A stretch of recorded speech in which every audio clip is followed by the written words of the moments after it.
In part one, we looked at Michael Bergmann's views on religious belief without arguments and his claim that belief in God might be a properly basic belief, a belief that is formed without inference and yet is rational.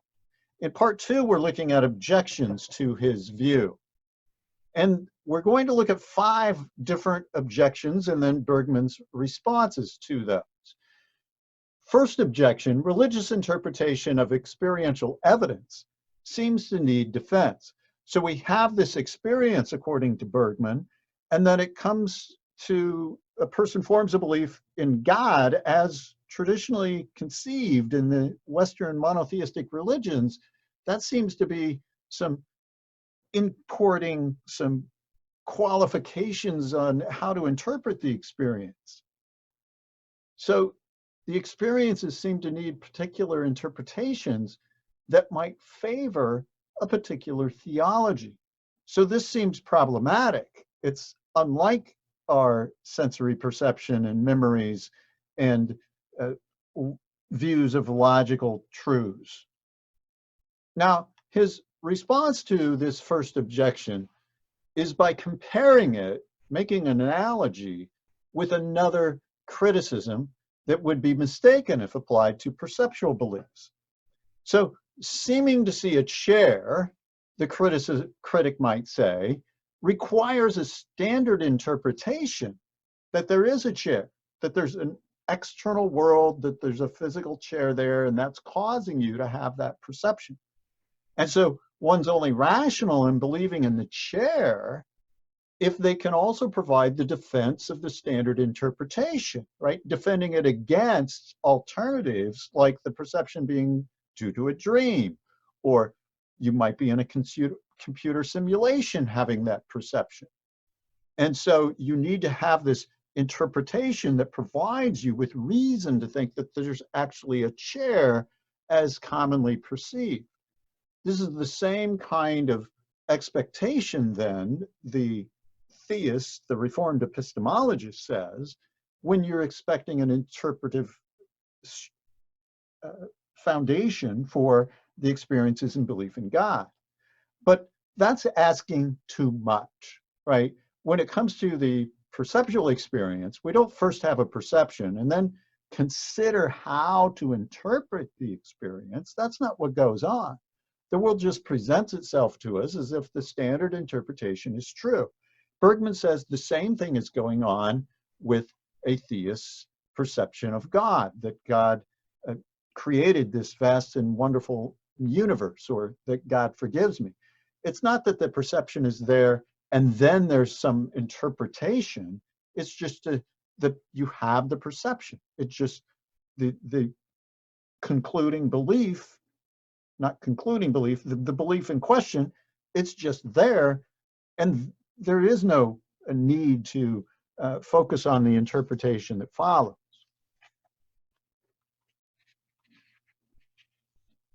So the Reformed epistemologist is going to do that. They're going to say the same thing about belief in God being based on an experience such as being forgiven by God. Okay, a second objection, and this is a common one. This was actually raised by one of Alvin Plantinga's colleagues at Notre Dame, Gary Gutting, and this is the Great Pumpkin objection. And the idea is that, look, if you can say that belief in God is a properly basic belief because you just have this experience, well, that same strategy might be used to defend some Linus's belief in the Great Pumpkin, right? Anyone can play this game. You can believe in all kinds of things. Philip Quinn was also concerned about this particular objection. Now, a response from Bergmann is, well, wait a minute, consider an analogous objection that might be raised against someone who claims to be hungry. So somebody claims to be hungry, and then the objection is, well, wait a minute, you need an argument for why you're hungry, right? And then if no argument is provided, which of course you don't have an argument, it's just a basic belief when you're hungry, the person just knows introspectively that they are hungry. Well, the objector might say, no, wait a minute. You just know that you're hungry because of your experience. Well, why is that any different from someone saying they just know they can read minds and they know that introspectively, right? So you're on a par when you claim that you're hungry as you are when you claim to read minds. Now, the Reformed epistemologists also think it's rational to believe that there are some things that one can believe rationally without inference, and some things that need inferential support. That's the case with the Great Pumpkin, right? It's also the case with perceptual beliefs, right? It's the case with claiming to read minds. You need inferential support. You need to provide some reasons why you think it's okay, or you have the ability to read minds. That's the kind of thing that needs inferential support. Believing that you're hungry is not. Of course, there are distinctions between properly basic beliefs and basic beliefs that may not be proper. So you can tell without inference, for example, that there are people around you, but not that there are electrons in the room. That would need an inference, an argument. You can tell without inference what happened in the past, but you cannot claim to know what happens in the future without an argument of some kind. You know without inference what you are thinking, but you cannot claim to know what others are thinking without an argument of some kind. So there's a distinction between the two, and the Reformed epistemologist says that distinction is also present when comparing belief in God and belief in things like the Great Pumpkin, which of course are rare and odd. Third objection then, and why doesn't everyone believe in God? Because clearly it's not the case that everyone believes in God, and yet other people have sat on mountainsides or looked outside or felt like they've done something wrong. There's a significant difference between knowing that you're hungry on the one hand, an experience shared by everyone, and knowing that God forgives you on the other hand, an experience that many people don't have. So these are two different, and you're not justified in believing in God without further reasoning. Now, there are two objections to, or two responses rather, to this third objection. And one is that belief in God is actually very widespread throughout human history and in various cultures. So it's not as if this is a really odd thing for someone to have an experience where they believe that God exists, they believe that God created the universe, or that God forgives them. This is common throughout human history. It's common across various cultures. So it's not like it's an odd occurrence. Now, also, the sense of divinity doesn't work equally well in everyone. So Bergmann maintains that this sensus divinitatis that we have is damaged or hindered in many people. And he provides an analogy, right? This capacity that humans have to sense the divine is damaged. It's similar to if all humans had their vision damaged or hindered. And this had lasted for centuries and maybe was even passed along without worrying about original sin here. Some could not see at all, maybe. Others had unclear vision. And someone with good vision might believe that the moon existed. However, someone with bad vision or no vision might not believe that the moon existed.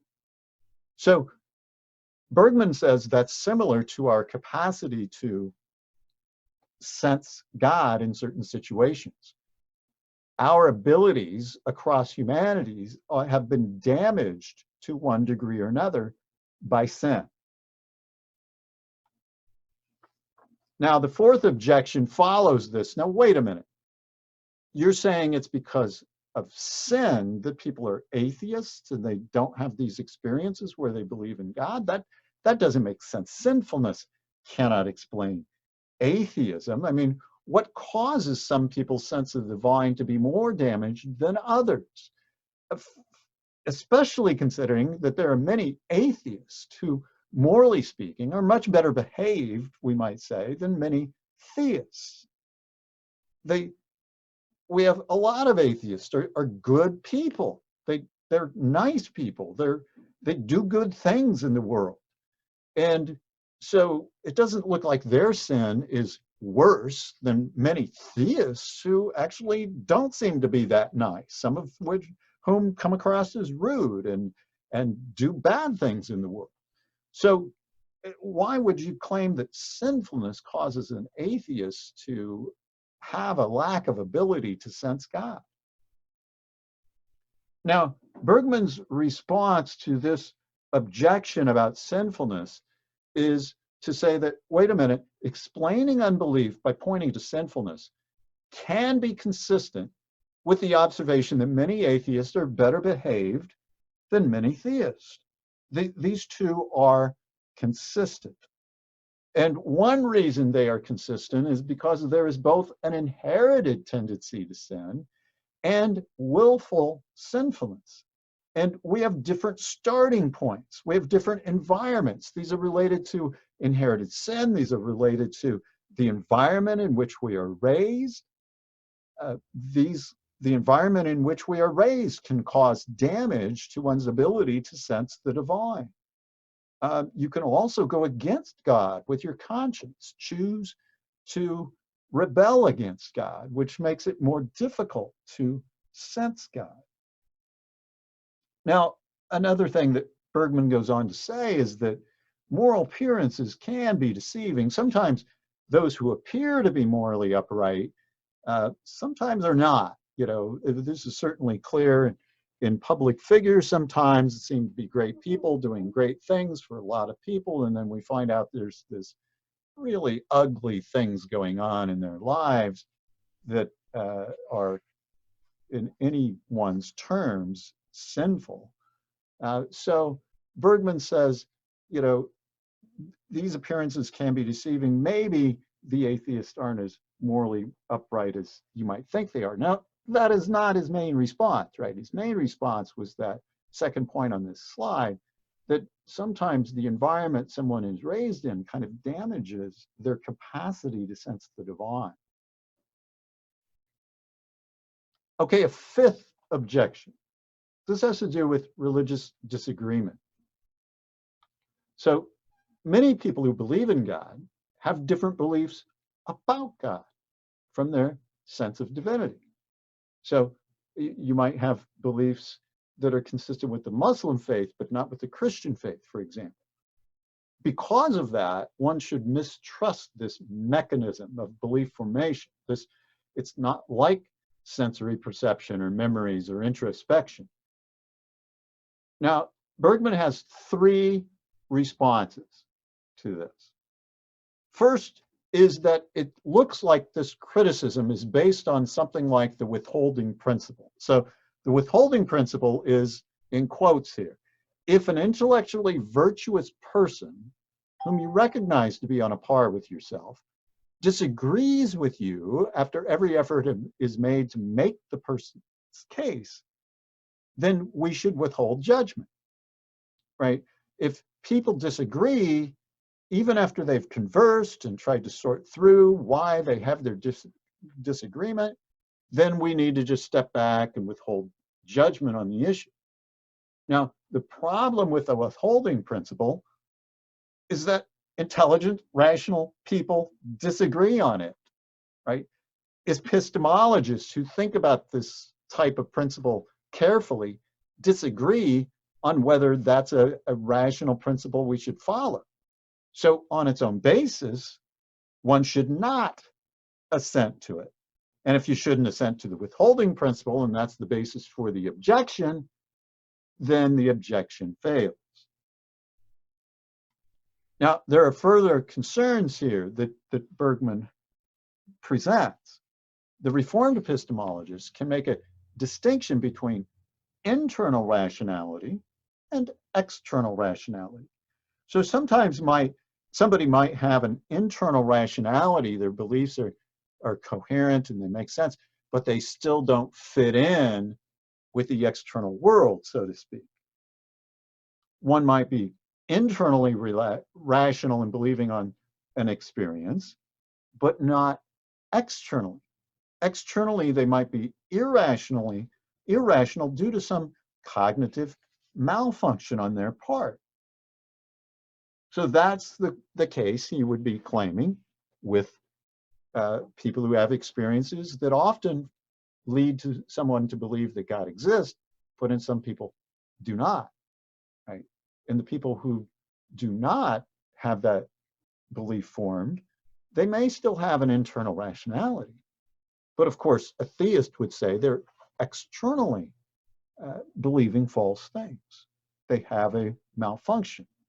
And so externally, they are irrational. So these are examples, there are examples, sorry, a different point here. There are examples where you believe that someone is externally irrational, while you believe that you are externally rational, even though the other person is an intelligent, thoughtful truth seeker. This is very similar to the friendly atheism of William Rowe, right? Ultimately, Rowe had to say the theist is externally irrational, right? They believe that God exists and they shouldn't. The arguments don't work, while internally they may be irrational and coherent. But, you know, the atheist, according to Rowe, is in a better position to see that God does not exist than the theist who comes to believe that God does exist. Of course, the theist can flip that around, and that seems to be what Bergmann is doing. So consider the case of Jack. Suppose Jack is this horrible person. He tortures and kills children and then doesn't get caught. Now, you believe this is morally wrong, even repugnant, right? Horrible. But a friend of yours, a philosopher, does not think Jack is morally wrong in doing these things. Why? Because she believes that moral nihilism is true. Ultimately, there are no moral truths. There is no such thing as an action being morally wrong. And she has arguments for this view. Now, according to her deeply considered views, she's reflected on them carefully. She concludes moral nihilism is correct. She believes that nothing is morally right or wrong. And so, of course, Jack's actions of torturing and killing children are not morally wrong. Now, if that's the case, are you rationally required to give up your view that Jack is morally wrong? No, right? Of course not. But there's the difference. So Bergmann is saying, is the theist in a position where they have to give up their view in God just because somebody else who's intelligent and reflective disagrees with them? And his answer is obviously no. We have a parallel situation with the Reformed epistemologist who's a theist and a non-theist. So the Reformed epistemologist can be rational in believing in God based on properly basic beliefs, and the objections against that view ultimately fail, according to Bergmann.